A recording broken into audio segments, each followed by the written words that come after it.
Hi guys, glory to Jesus Christ.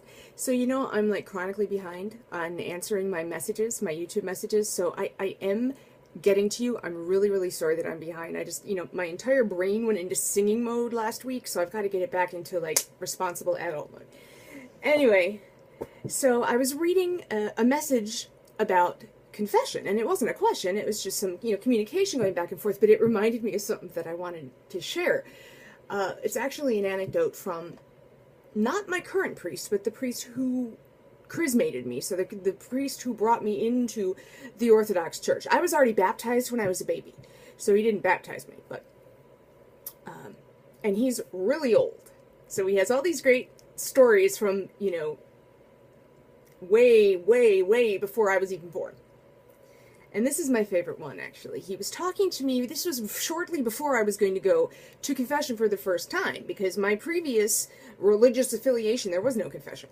So I had 25 years of stuff to get off of my chest. And by the way, amazing feeling. Getting all that gone. But it's another video. So he's like, Daria, did I ever tell you about the best confession I ever heard? I said, no, lay it on me. So here's the deal.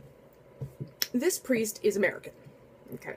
Now, decades and decades and decades ago, in the 50s, the 60s, if you were Orthodox in the United States, there was an overwhelming probability that you were either a Greek immigrant or you were an immigrant from one of the Soviet countries, one of the Soviet states. Certain exceptions to that, but for the most part, you were either Greek or Russian. So, and by the way, I know all the Soviet states, they're not Russian, but that's what we thought. Oh, the Russians. Okay. Anyway. But he was from Pennsylvania, so he did not speak very much Russian at all. Now, in the Orthodox Church, it's extremely important that all of the services and all of your interaction with the priest, for example, going to confession, it has to happen in a language that the faithful understands. So that means if you don't speak English, you need to, hear that stuff in whatever your native language is. If it's Greek, if it's Russian, if it's Arabic, whatever. But if you don't speak Russian and you go to a Russian church, well, guess what?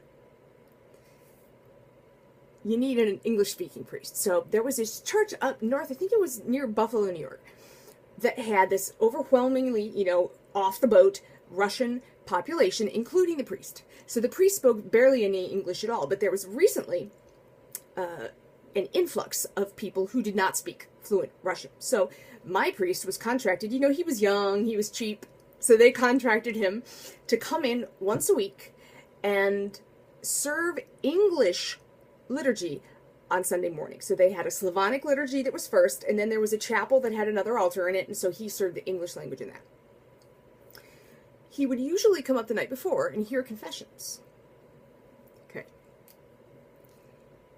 So one night, he's hearing confessions, in English, of course, and he finishes with one person, and he looks out to see how many more people he's got to go, and he sees at the back of the line there's this woman who is a parishioner there.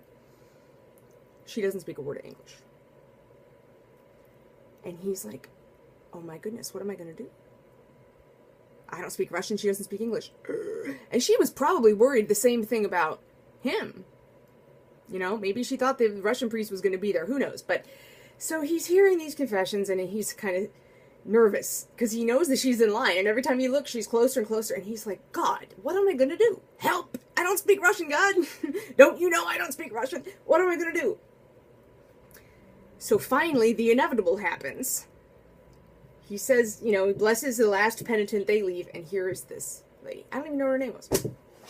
So she comes back to the confession area, and she crosses herself, and she kisses the gospel book, she kisses the cross, but she doesn't speak English. I mean, not a word of English. I mean, not, excuse me, where's the bathroom English? No, none. And she takes out of her pocket, she has this piece of paper that she had written down all of her sins. Now, a lot of Orthodox do this, and I love this, and I think the humility that this woman had to do this is amazing. To write down their sins so they don't forget any of them when they go to confession. I love that. I need to do that. Anyway, so she's got this paper with her sins. Of course, it's all in Russian. So she hands Father the paper and just dissolves into tears. And apparently, like, racking sobs. So she's standing there in front of the lectern. There's the icon. There's an icon of Christ. There's a gospel book. There's a gold hand cross on it. Probably icons on the wall, too. And she just, like, buries her face in her hand and starts crying. Kind of like the woman who bathed Jesus' feet. You know, the one who had this expensive perfume and she broke it over his feet and he washed his feet with her hair, and, you know, she was this, like, notorious sinner. So she just sobs. And he goes, Taria, that was the best confession I've ever heard. Because it was totally honest. And it was totally genuine. So she's standing there. She's just totally, you know, losing it. Not in a bad way, though. I don't mean going crazy. I mean, she was, like, sincerely sorry for whatever it was that was on the paper. And he didn't know. He was like, I looked at the paper to see if I could read it. I don't know. So he kind of, you know, pats her on the head, little back rub. He's like, you know, it's okay, it's okay, it's okay. And then he's like, all right, well, I'm supposed to offer some advice.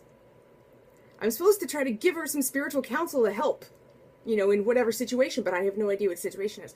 But I mean, of course, she's obviously repentant. God obviously forgives her. I need to communicate that somehow. You know what he did?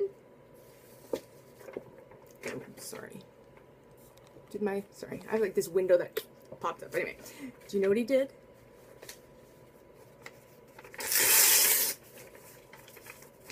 Pour it up.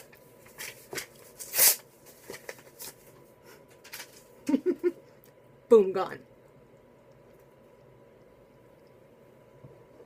That's a good feeling. You know, God never rejects repentance. Did you know that? Never. If it's sincere. Doesn't matter what language you speak. It doesn't matter what gender you are. It doesn't... No. What a great thing. Now imagine if he'd been a coward and refused to hear her confession. That's a great sin, by the way, to refuse to hear someone's confession. But imagine if he had not trusted God to tell him what to do. Imagine that.